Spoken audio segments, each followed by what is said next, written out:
Jai Shri Ram. By the grace of Lord Sri Krishna, Lord Sri Ram, Lord Sri Jagannath, we will continue the story of Rāmāyaṇa Part 1 Betrayed, Chapter 8 Grief and Fury.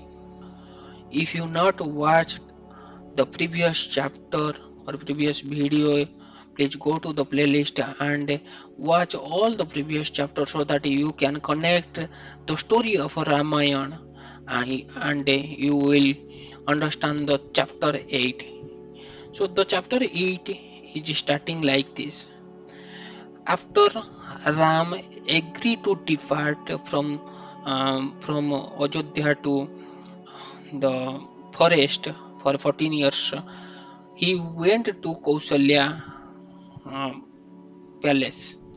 Kaushalya had spent the night in undisturbed prayers and penance on behalf of her son. She was unaware of his meeting with the king and Kaikeyi. Rama found her seated before the sacrificial fire, surrounded by Brahmins making offering to Vishnu. She was clad in white silk, and although fatigued by fasting, she still appeared most beautiful. Upon seeing Ram bowing at her feet, she rose up joyfully to embrace and bless him. May you attain the age and fame of the virtuous royal sages who have gone before you in your line. Sit with me a little and take breakfast.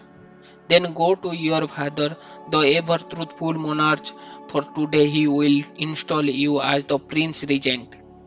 Kausalya offered Ram a beech-velvet seat next to her, but he merely touched it in a respect and said, "O godly lady, surely you do not know that a great calamity has now arrived. What I am going to tell you will cause you unprecedented pain, even as it will my beloved wife Sita. I am about to leave. I am about to leave for the forest. Therefore, what need have I for this fine seat? The time has arrived for me to occupy a mat made of forest grasses. Indeed, in accord with a promise already made to my father, I shall inhabit a lonely forest region, living on fruits and roots. How then I can partake of this royal fare you offer? The empire will install Bharata as prince regent and has exiled me to the forest to live like a hermit for 14 years. Kausalya at once fell down like a tree served at its root. Her mind confused, she lay on the floor like a goddess fallen from heaven. Ram quickly lifted her, gently stroking her face with his hand. Kausalya slowly regained her senses. Struck with agony, she looked at Rama, who was controlling his own grief. She knew beyond doubt that her son could not possibly have spoken falsely, nor was he given to flippancy or jest.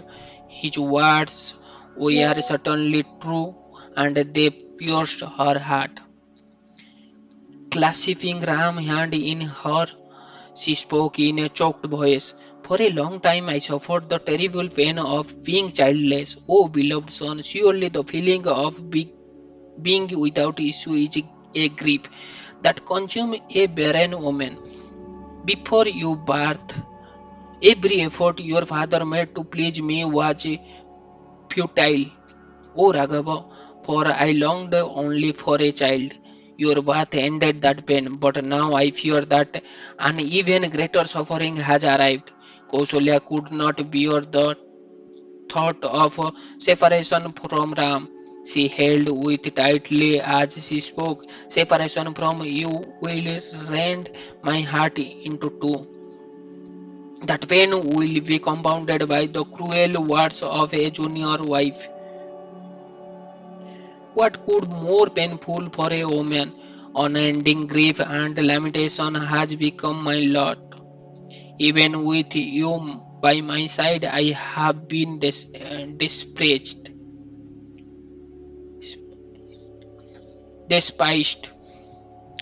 What then will be my faith when you are gone? Oh dear child, surely I shall soon die.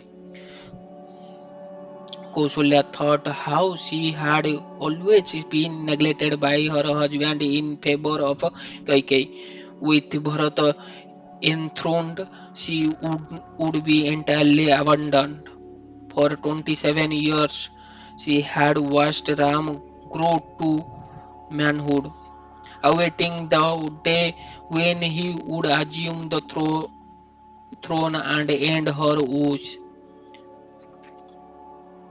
How could she any longer suffer Kaikeyi's crown? Now Rama, her only solace, was living. It seemed her prayers were all in vain. Her fast and meditations were useless. What was the value of all her self-discipline and secret of, of Shivans? Rather than becoming the king, her son was being cast away. Kaushalya commended herself. Surely my heart is hard like steel, for it doesn't shudder upon hearing this terrible news. Death will not take one before the proper time, or else I should have certainly gone immediately to the court of Yamraj, the great lord of the death. By if by one own, if by one's own sweet will one could meet with death, then it your absence I would depart this very day. Without you, our life will be useless. Therefore, like a cow following its calf, and I shall definitely go with you to the forest. Wailing in this way, Kaushalya contemplated the calamity about to befall her. Rama was duty bound to his father and would never oppose his order. He would certainly leave without delay, unable to bear her suffering. Kaushalya collapses, sobbing on to a couch. Lakshmana stood nearby, writhing in pain. The situation was intolerable. She, how could Rama accept it? Why did he not do something? Unable to repress his tempestuous anger, Lakshmana spoke furiously to Kaushalya. I also find Ram's imminent departure to be unacceptable. O glorious lady, Ram should never relinquish the royal fortune for any cause. Perverted by the words of a woman, the king has lost his good sense. He is desirous of sensual enjoyments and has been overpowered by lust and senility. senility. What will he not say, urged on by the sinful Kaikeyi? To desire the banishment of the powerful Ram is nothing short of madness. What vice or offense can be found in Ram? There is no man in this world, even if he be Ram's deadly enemy, who could find him any fault. Even in his absence, what man who respects virtue would forsake such a son who is equal to the God? disciplined and kindly disposed even to his enemies. What son would heed such a command from a father who has abandoned righteousness? Lakshmana's Lakshmana's furious voice resounded around the chamber. If the king would not give Ram the kingdom, then it would be taken by force. He would stand by his brother with a bow in hand, exhibiting his valor. valor. Let's say anyone who dare try to prevent the installation of Ram, he would hold of the entire city of Ayodhya should they oppose Ram. Whoever supported Bharata would find himself slain by Lakshmana. This situation called for strong action. Why should they accept in meekly? Lakshmana tightly gripped the bow hanging from his shoulder and turned to his brother. If at Kaikeyi instigation our father acts like an enemy, then he should be made captive or even killed without compulsion. The scriptures make clearly that even a father or a preceptor can be rejected if they lose their discrimination, failing to distinguish between right and wrong. On what authority has the king sought to confer the kingdom upon Kaikeyi's son when it is rightfully belongs to you? Breathing hot, heavy sigh, Lakshmana turned back to Kaushalya and assured her that Rama would be installed as king. He held up his bow. "O godly lady, I swear by my bow that I am truly devoted to Ram with the whole of my heart. If Ram enter into blazing fire or retire to the forest, know that I have already done the same. I shall display your sorrow by means of my arms, even as the sun displays the morning mist. Let your royal highness, along with Ram, witness today my valor.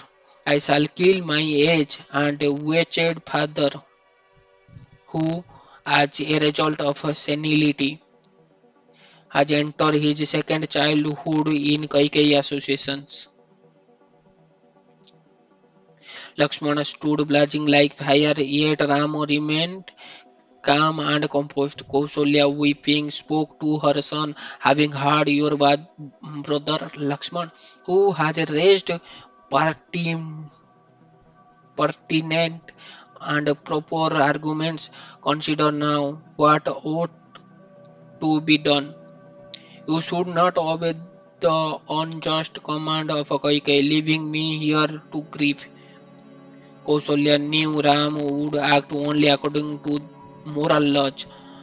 He would never be swayed by sentiment to deviate from scriptural codes.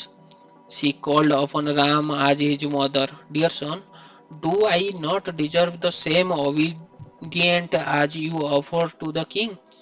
Is service to the mother not an even higher virtue that is service to the father?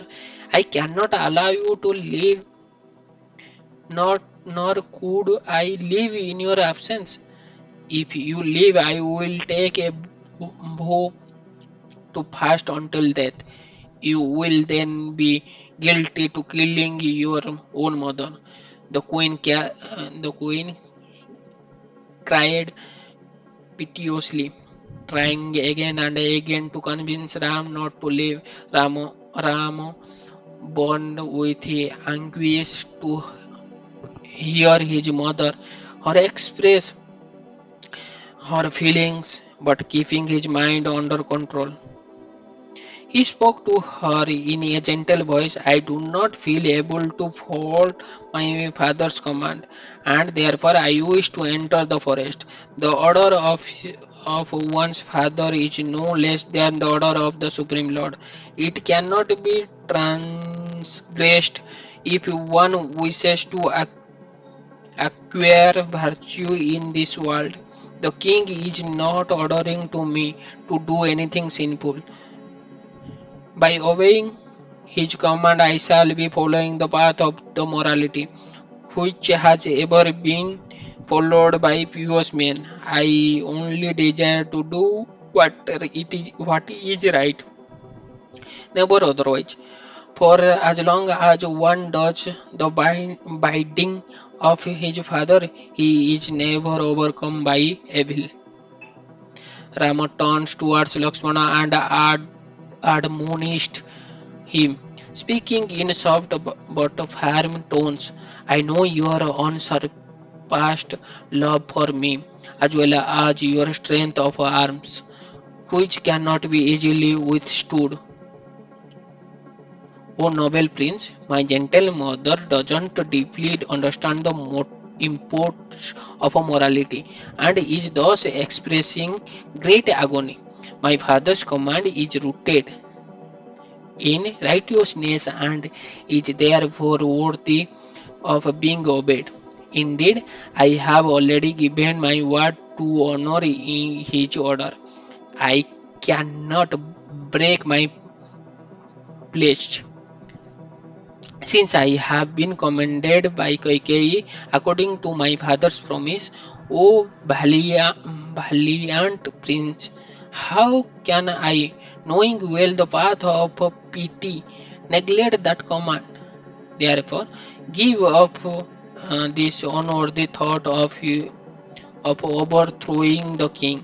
Stand firm on righteousness alone and do not give way to anger and a display of strength. Accept my resolution to follow the royal order. Ram went before his mother and knelt knelt down with folded hands, bowing his head low. He was as devoted to Kaushalya as he was to Dasharatha and did not want to live without her consent. He again asked her permission to depart. Ram swore on his life that after the 14 years had passed, he would return and remain in Ayodhya as her devoted servant. He asked her not to yield to sorrow. In accord with the eternal laws of morality, she should serve the king. She also desired to follow the path of piety. For the reason he was anxious to live for the forest in compliance with his father's order. She should not try to prevent him. Hearing his request, Kaushalya felt impassionate, passionate. How could her son abandon her in this way? She had always carefully observed her duty as a mother. She was always affectionate towards Ram. Surely Ram realized that she would die if he left her now. In a last attempt to change his mind, the queen spoke in a spirited tone. As your mother, I do not grant you leave to depart. Am I not a vulnerable to you as your father? O Ram, I cannot face the thought of your leaving. In your absence, I care not for either life or death. What will be the value of life to me without you, whether it be in this world or in heaven? Your presence of for even an hour is more preferable to me than the possession of heaven and earth combined. As his mother wailed piteously, Ram only became all the more desirous to escape.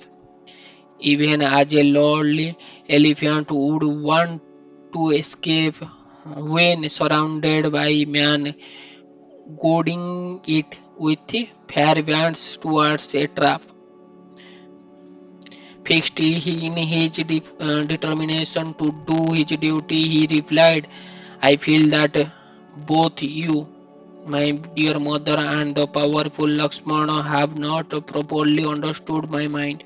Thus, both of you harass me most painfully. Happiness in this world is temporary and unlimited illusory. Only the foolish think themselves to be the body composed of material elements and thus seek sensual happiness. This body, along with its relation and all its sensual joys, exists for only a few moments. The real self is the eternal soul dwelling in the heart, whose happiness lies only in the pure pursuit of a godly life. Both Kaushalya and Lakshmana listened silently as Ram spoke eternally spiritual truths. He described how association of friends and relatives was exactly like the coming together of a stick floating, floating in a river. They were thrown together and very soon parted by the swift current of time. Therefore, one's happiness should never depend upon such a ephemeral relationship. One should give up all the attachment for the body and fix his mind upon the eternal supreme, whose order is represented by superiors such as the king. This would bring everlasting happiness. Ram conclude, how then I can abandon the righteous path of following my father's command simply out of attachment for entire kingdom or my relatives.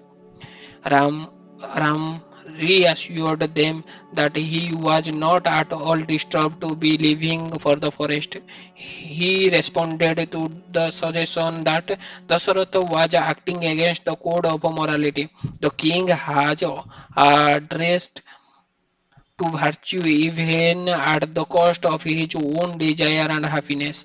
Suffering intense pain, he is prepared to abandon his beloved son for the sake of truthfulness.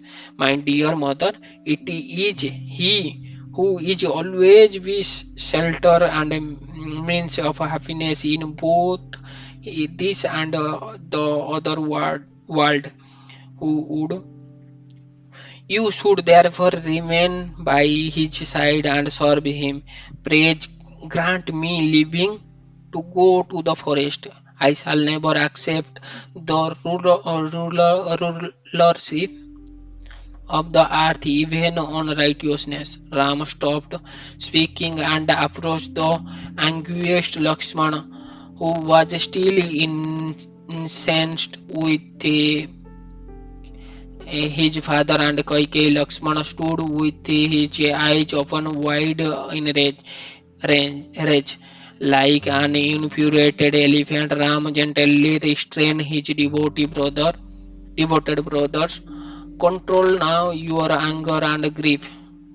O Lakshmana, take courage and overlook this seeming offense to myself. Expressing, sorry, experience instead the joy of assisting your father to increase his virtue by implementing his pledge. Gentle brother, please send back all the items gathered for my conse- consecration today. Reassure my mother and help me prepare for my departure. Ram placed in his hand on Lakshmana's shoulder. He was pained to see his brother's distress, but he had no intention of challenging his father. He had a vindicate the king's honor. As long as he remained in Ayodhya, the king would suffer the pain of seeing his truthfulness questioned. Only when Ram had left for the forest, clad in deer skins and wearing matted locks, would Kaikeyi be satisfied, and the king's word redeemed. Lakshmana looked at the ground. He was burning with the thought of a terrible injustice about to be done to his brother, but he could not possibly defy Rama's desire. Rama put his arm around Lakshmana's shoulder and spoke reassuringly. All this should be seen as the will of a providence, which can never be faulted. Floated. No blame should be attached to Kaikeyi, for it was Providence alone who moved her to make her request to our father. How could she have ever decided to send me away? She has always treated me exactly as my own mother, Kaushalya. Surely she was prompted by Providence to saying to the king those terrible words, giving him such grief. I know her to be gentle and kind. She would never, like a vulgar woman, uttering words intended to torment, torment both myself and our father. Rama felt no anger towards Koike, and he did not want to her to be blamed for what was, after all, a divine agreement. A divine arrangement. He continued that which cannot be foreseen or understood must be accepted as the will of a providence alone. What man can ever contend with destiny, joy and sorrow, gain and loss, birth and death? All of these come one after another by a arrangement of a providence or a destiny. None can avoid them, nor can anyone alter the strong course of destiny. When even the best laid plans go awry without any apparent cause, it is undoubtedly the work of providence. Ram smiled at Lakshmana, whom he knew had spoken only out of love. He asked him not to lament for that which was unavoidable, decreed by decreed by some unseen destiny. Lakshmana should not censure either their father or Kaikeyi, as they were moved by superior forces. Ram then asked that the sacred waters gathered for his installation to be instead used to anoint, anoint him at the inauguration of his vow of asceticism. He looked at his younger brother with affection. Beloved Lakshman, I will soon depart, for this is surely my destiny. Lakshmana stood with his head bent low, pondering his brother's word. His mood swung between distress at Ram's impending exile and delight at his brother's steadfast adherence to virtue. But he was still not fully convinced that it is right for Ram to live. Furrowing his brows, he hissed like an angry cobra in a hole. He frowning face, his frowning face appears like that a furious lion and was difficult difficult to gauge upon. Violently shaking his head and arms, he said to Ram, "Your steady devotion to duty is unequaled, O Ram, but carefully consider its result in this case. By accepting the words of that wicked couple, you are prepared to do something that is commended by all people. I am surprised that you do not suspect the motives of your father and Koikei. If they are, we are by truth in the story about the boons granted by the king. Then why did Kaikeyi not seek their fulfillment long ago?" Lakshmana assured the king of a conspiring by Kaikeyi. Dasharatha most obviously lost his sense under the influence of lust. Along with the covetous Kaikeyi, he had made a sinful plan, quite opposed to any morality. He concluded that the king's authority was therefore fit to be rejected. "Please forgive my intolerance, O Raghav, but I cannot accept your present pity, which impel you to take a faith, fat this evil turn of events. Nor I can accept that a destiny is supreme." Lakshmana was a heroic and powerful warrior. His face turned crimson as he went on. "Why should one acquiesce to a painful fate as if he is helpless? Only those who are cowardly and weak would trust in destiny alone," Lakshmana argued. "The violent always remain firm of mind.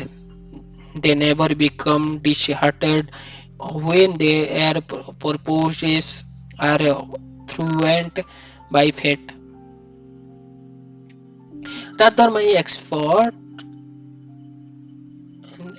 Rather they exert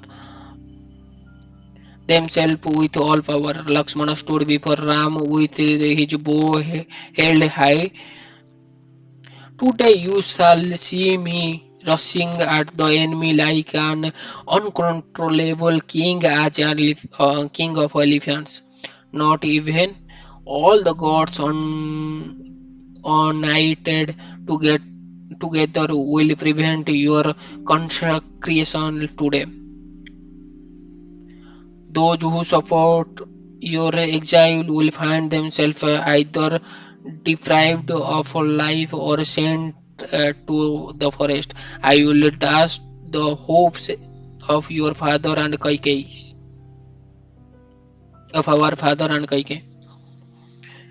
Anyone opposing me will find no shelter in destiny as my fierce strength ruthlessly cut him down." Lakshmana drew his sword and craved the air.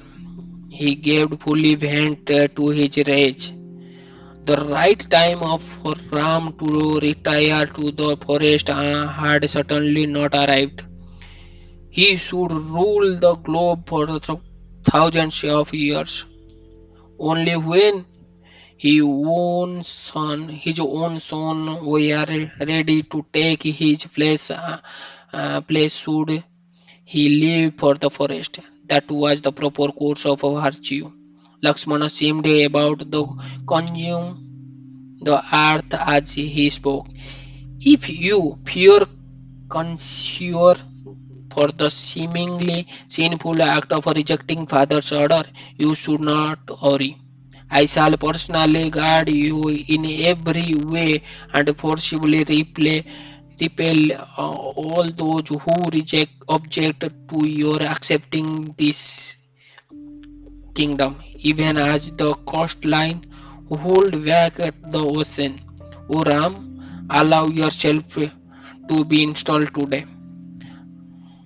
I alone am able to prevent any impediments to the ceremony. These arms of mine are not meant simply to add my attractiveness, nor is this bow a merry ornament, nor are my sword and quiver of arrow hanging on my body as bag- badge of honor. All these are meant for crushing the enemy.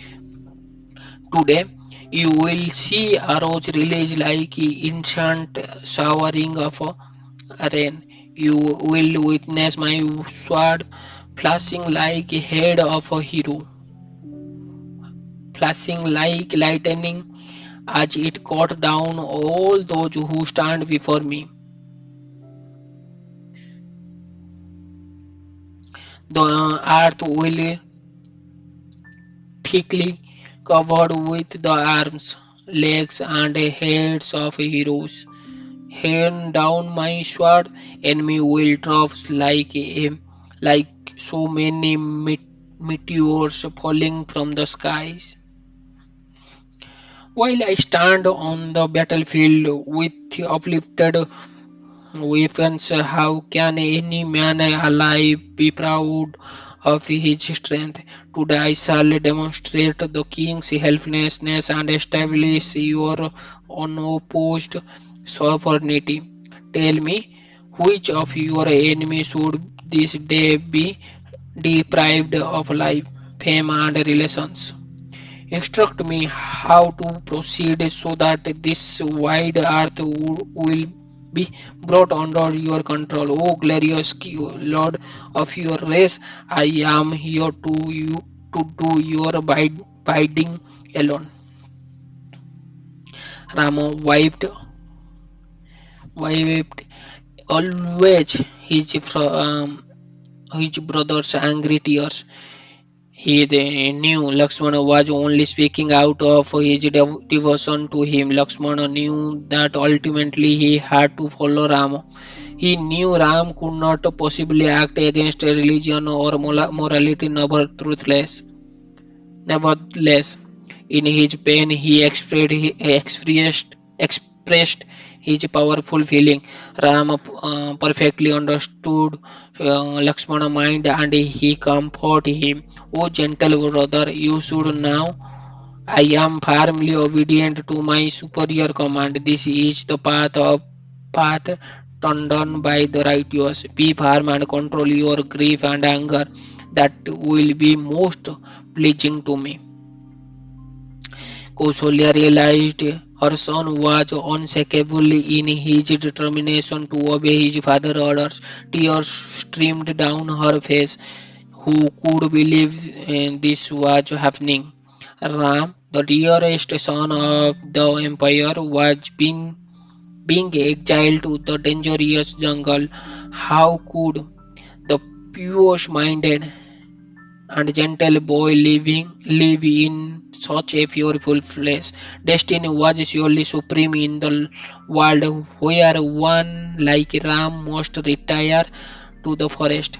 Kaushalya trembled with grief. She held her son's head. It was well known how a cow will follow her roaming calf. In the same way, I shall follow you wherever you may go, for separation from you, oh my dearest son, will kill me. Rama addressed his mother with love, betrayed by Kaikeyi and seeing me leave for the forest.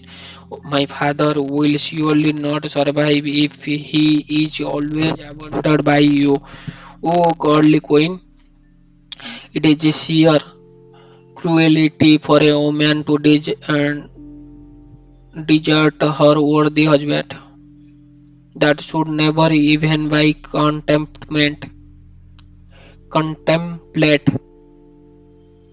It is always condemned. So long as the king live, you should render him service, for this is the eternal moral code. For a married woman, the husband is the is her deity and her lord. Rama knew his mother was fully aware of her religious duty, which she would never abandon. He spoke only to give her strength and reassurance. The queen listened in silence as Ram, invoking the ancient religion codes, described the fate of a woman who doesn't serve her worldly husband, even even if she is devoted to fast and sacred observance. She will become tainted by sin and suffer of reaction. On the other hand, a woman who devotedly serves her husband, even without any other religious practice, will reach the highest heaven. Ram flooded his farms. Therefore, O Queen, remain devoted to the king and ensure that he doesn't suffer excessive grief.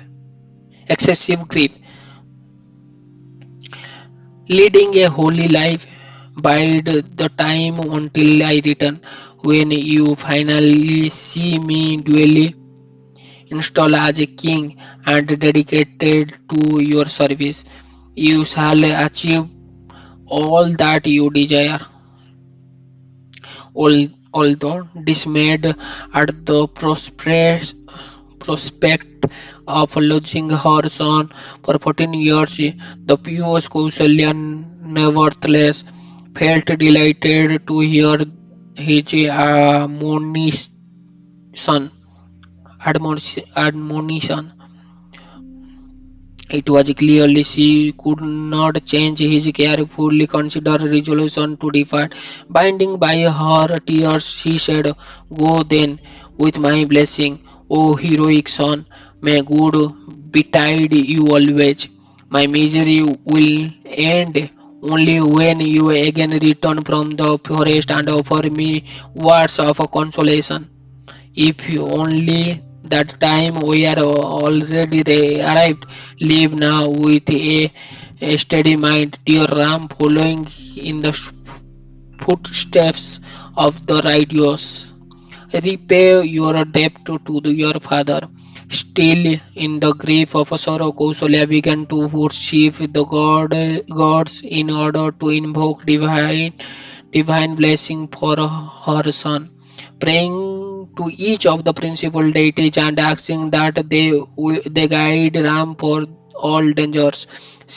She offered oblations of ghee into the sacred fire. As she finished her prayers, Ram bowed before her and held her feet for some time while she wept softly.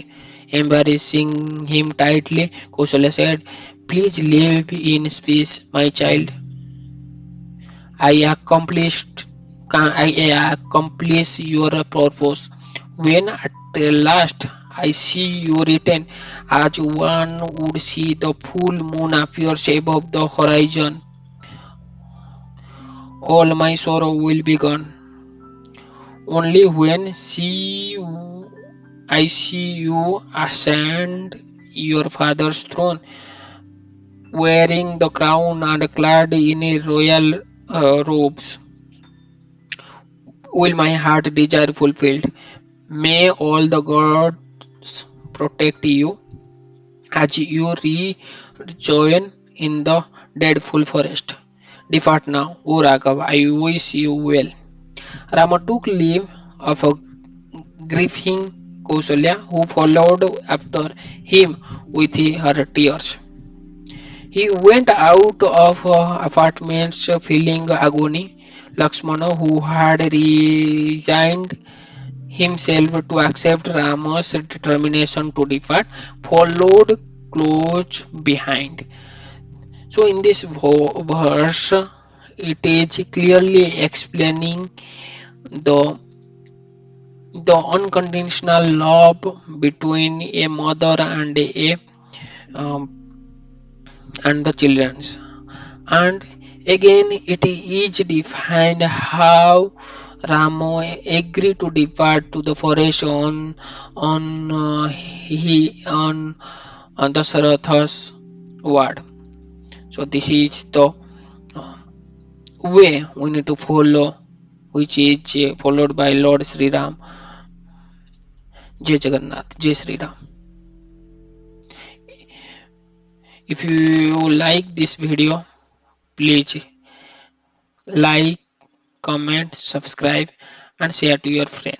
Jai Jagannath, Jai Sri Krishna.